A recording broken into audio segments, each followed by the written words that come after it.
Ini dia investasi paling aman untuk pemula.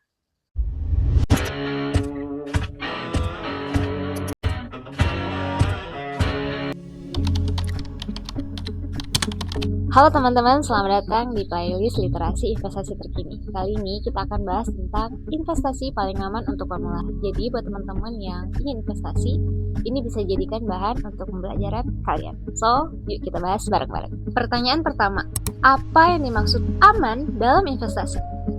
Oke, pertanyaannya tadi, apa yang dimaksud aman dalam investasi? Ini harus dilurusin dulu ya, karena sebelumnya kita udah belajar kalau investasi itu pasti punya risiko. Aman di sini maksudnya investasi yang punya risiko kecil. Kemudian juga investasi yang pergerakannya nggak ekstrim, nggak turun atau terjun bebas. Yang ketiga, regulasinya jelas. Jadi yang dimaksud di sini bukan berarti investasi itu nggak ada risiko, tetap ada risiko, cuman risikonya kecil. Pertanyaan kedua, apa instrumen yang relatif aman dalam investasi? Instrumen investasi yang tergolong relatif rendah risikonya ya. Yang pertama itu ada emas, yang kedua reksadana pasar uang, dan yang ketiga ada deposito bank. Nah, ketiga instrumen ini punya karakter yang berbeda-beda, tapi ini masih tergolong relatif rendah risikonya. Pertanyaan ketiga, bagaimana karakter emas sebagai investasi?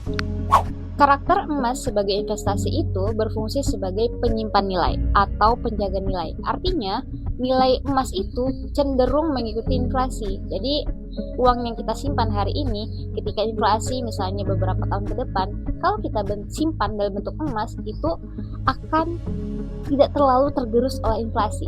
Karena apa? Karena kita simpan dalam bentuk emas. Nah, untuk kelebihan investasi emas, yang pertama adalah mudah dijual. Yang kedua, emas itu diterima di banyak tempat. Yang ketiga, emas cenderung relatif stabil untuk jangka panjang. Tapi, meskipun punya kelebihan, emas juga punya kekurangan. Yang pertama adalah tidak memberikan bunga. Yang kedua, fluktuatif tetap ada, tapi cenderung tidak besar atau tidak tinggi. Jadi kalau kalian ingin simpan uang kalian supaya tidak tergerus inflasi, kalian bisa simpan dalam bentuk investasi emas. Apa itu reksadana pasar uang? Reksadana pasar uang adalah produk investasi yang isinya adalah instrumen investasi jangka pendek. Contohnya ada obligasi jangka pendek. Obligasi sendiri adalah surat berharga. Reksadana ini dikelola oleh manajer investasi. Dialah yang bertanggung jawab untuk mengelola dana-dana yang kita masukkan ke dalam reksadana tersebut. Nah, untuk kelebihan reksadana yang pertama adalah liquid, artinya mudah dicairkan, nilainya stabil dan fleksibel. Yang kedua adalah ini kategori resiko rendah. Nah, untuk kelemahannya sendiri itu juga ada. Yang pertama adalah masih tetap punya risiko, meskipun risikonya rendah. Yang kedua, ini bisa naik dan bisa turun, tergantung kinerja manajer investasi. Bagaimana dengan deposito?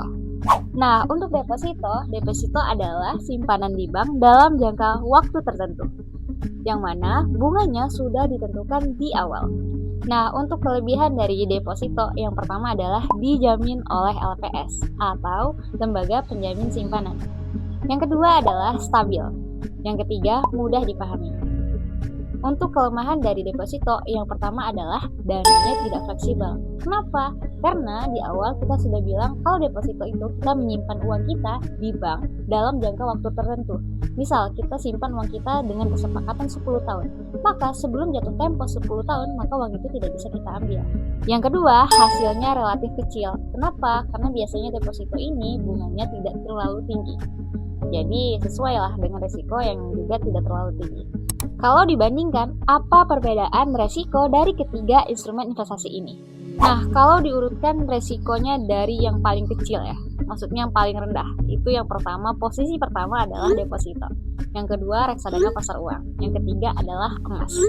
Tapi, bukan berarti yang paling sedikit resikonya kecil dan paling stabil itu hasilnya banyak, enggak. Dalam dunia investasi, risikonya makin kecil, ya hasilnya kecil. Risikonya makin besar, ya hasilnya makin besar. Jadi risiko dan hasil itu berjalan sebanding atau berbanding lurus. Bagaimana memilih yang cocok? Nah, kalau pertanyaannya bagaimana memilih yang cocok, yaitu tergantung kepada tujuan keuangan kalian. Kalau kalian misalnya tujuannya untuk dana darurat, ya kalian bisa aja dengan pilih ya nabung. Kalian bisa pilih nabung, nggak harus investasi ke pasar uang ya. Tapi kalau kalian mau pilih oh aku pengen untuk dana darurat tapi aku nggak nabung deh kak, aku milihnya misalnya reksadana pasar uang. Bisa aja untuk dana darurat pilih reksadana pasar uang.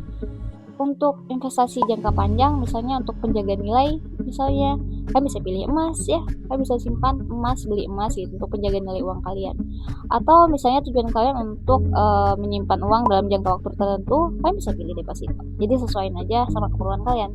Kalian cocoknya di mana, nyamannya di mana, pilih itu sebagai instrumen investasi kalian.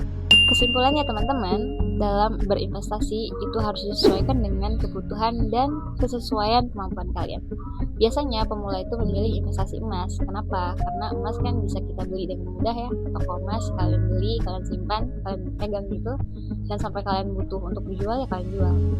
Nah, tapi untuk instrumen investasi yang lainnya kayak reksadana, deposito, ataupun ada saham dan yang lainnya, itu pasti punya yang namanya kelebihan dan kekurangan. Wajib banget buat kalian untuk mempelajari terlebih dahulu sebelum kalian mulai berinvestasi di instrumen investasi tersebut. So teman-teman, semoga video ini bermanfaat dan sampai jumpa di video berikutnya.